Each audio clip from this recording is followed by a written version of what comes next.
અરવલ્લીમાં મોડાસાના ભીલકુવાના ગ્રામજનોએ ચૂંટણી બહિષ્કારના પોસ્ટર્સ લગાવ્યા છે। ગ્રામજનોનો આક્ષેપ છે કે ભીલકુવા ગામની ગ્રામ પંચાયત માટે અનેકવાર રજૂઆત કરવામાં આવી છે, પરંતુ કોઈ ઉકેલ નથી લાવવામાં આવ્યો, જેથી તેઓ ચૂંટણીનો બહિષ્કાર કરવાનો નિર્ણય કર્યો છે। તો આ સાથે જ કોઈપણ પાર્ટીના કાર્યકરે ગામમાં પ્રવેશ ન કરવો તેવો પણ પોસ્ટરમાં ઉલ્લેખ કરવામાં આવ્યો છે। તો સાંસદ કે ધારાસભ્ય ગામની મુલાકાતે ન આવે તેવો પણ ગ્રામજનોએ આરોપ લગાવ્યો છે। ગુજરાત હાઈકોર્ટના લીગલ રજિસ્ટ્રારે કોર્ટ સાથે છેતરપિંડી થયા હોવાની ફરિયાદ દાખલ કરાવી છે। સિનિયર સિવિલ કોર્ટના સુપ્રિન્ટેન્ડન્ટ સહિત 6 લોકો વિરુદ્ધ ફરિયાદ દાખલ કરવામાં આવી છે। તો ફરિયાદ અનુસાર આરોપીઓએ સિવિલના દાવાના ફેરફાર સાથે છેતરપિંડી કરી સિવિલના દાવાના કોર્ટના ખોટા રેકોર્ડ બનાવીને જજમેન્ટ બદલ્યું હતું। મોરબીના માળિયા તાલુકામાં ઓછો પાક વીમો મળતા ખેડૂતો સહકારી આગેવાનો અને કોંગ્રેસની બેઠકનું આયોજન કરવામાં આવ્યું। માળિયાના સરવડ ગામે આવેલા સતેશ્વર હનુમાન મંદિર ખાતે આ બેઠકનું આયોજન કરવામાં આવ્યું હતું કે જેમાં પાક વીમા મુદ્દે આગળની રણનીતિ ઘડવામાં આવી હતી। ભુજમાં પાણીના અનિયમિત વિતરણ સામે લોકોએ વિરોધ વ્યક્ત કર્યો। નગરપાલિકા કચેરી સામે વિપક્ષી નગરસેવકે સ્થાનિકો સામે કચેરીના ગેટ સામે ધરણા કર્યા હતા।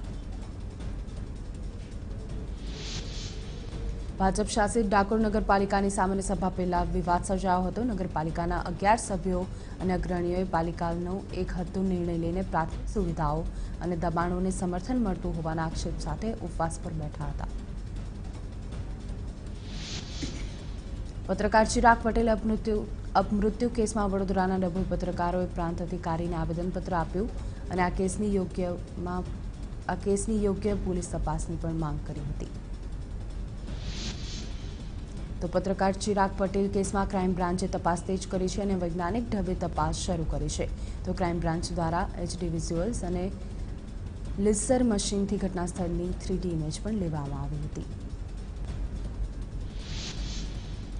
અમરેલીના જાફરાબાદના ધોળાદરી ગામમાં 45 વર્ષીય પુરુષની 3 જેટલા લોકોએ લાકડી વડે માર મારીને હત્યા કરી। મૃતકે યુવતીને ભગાડી જવામાં મદદ કરી હોવાનો પોલીસનું પ્રાથમિક અનુમાન છે અને હત્યા કરીને આરોપીઓ ફરાર થઈ ચૂક્યા છે।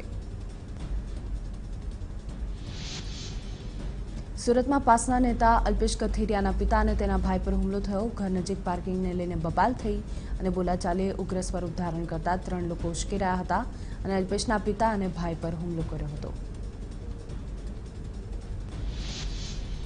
તો અલ્પેશ કથિરિયાના ભાઈ અને પિતા પર હુમલો કરીને 3 વ્યક્તિ ફરાર થઈ ગયા હતા। અલ્પેશના પિતા અને તેના ભાઈને સારવાર માટે હોસ્પિટલમાં ખસેડવામાં આવ્યા। હાલ પોલીસે ગુનો નોંધ્યો છે અને સમગ્ર મામલે તપાસ હાથ ધરી છે।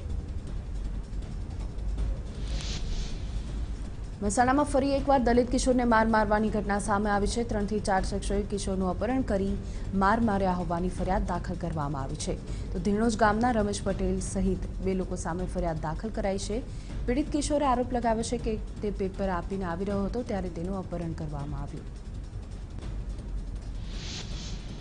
તો કિશોરની ફરિયાદ અનુસાર તેનું અપહરણ કરીને આ શખ્સો તેને ખેતરમાં લઈ ગયા અને ત્યારબાદ ઝાડ સાથે બાંધીને ઢોરમાર માર્યો અને અપમાનજનક શબ્દો કહીને પેપર નહીં આપવા અંગે પણ ધમકી આપી હોવાનો પીડિતે આરોપ લગાવ્યો છે।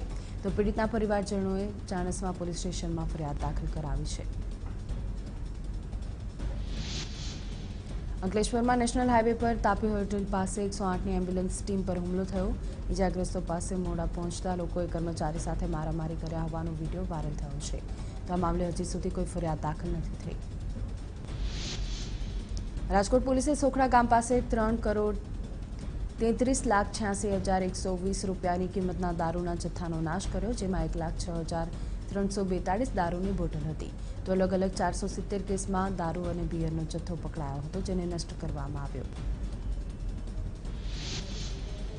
વાપીના ટાઉન વિસ્તારમાં આવેલા શાંતિનાથ એપાર્ટમેન્ટમાં 4 ફ્લેટમાં ચોરી થઈ। તસ્કરો લાખોની રોકડ અને દાગીનાની ચોરી કરીને ફરાર થઈ ગયા છે, પરંતુ આ સમગ્ર ઘટના સીસીટીવીમાં કેદ થઈ છે। બનાસકાંઠામાં દિયોદર પાસે ફાટક પાસે એક યુવાન ટ્રેનની અડફેટે આવી ગયો। ઘટનામાં યુવાનના બંને પગ કપાઈ ગયા છે અને યુવાન સારવાર હેઠળ છે। જામનગરના વાગડિયા ગામ પાસે એક 42 લોકોને ફૂડ પોઈઝનિંગની અસર થઈ છે। એક ધાર્મિક કાર્યક્રમ હતો, જે બાદ ભોજન લીધા બાદ 35 બાળકો સહિત 42 લોકોની તબિયત લથડી હતી, જેમને જીજી હોસ્પિટલમાં સારવાર માટે ખસેડવામાં આવ્યા હતા.